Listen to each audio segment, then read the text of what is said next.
ওরে, আমার গাছে তো অনেক স্ট্রবেরি হয়, আমি তো স্ট্রবেরি বিক্রি করতে করতে অল্প দিনের ভিতরেই বড় লোক হয়ে যাব। আরে, আমার স্ট্রবেরি গাছ থেকে স্ট্রবেরি প্রতিদিন কোথায় চলে যাচ্ছে? নিশ্চয়ই কেউ চুরি করছে।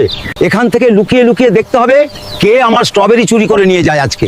ওই চোরকে আজ হাতে নাতে ধরবো। আশেপাশে কোথাও তো দাদুকে দেখছি না। এই সুযোগে স্ট্রবেরিগুলো নিয়ে পালিয়ে যাই।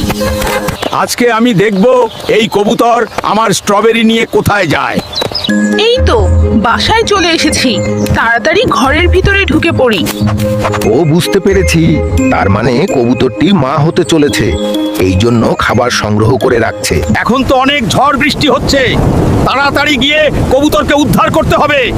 কবুতর বন্ধু, আজ থেকে তুমি আমার সাথেই থাকবে, ঠিক আছে? চলো, আমার বাড়িতেই চলো।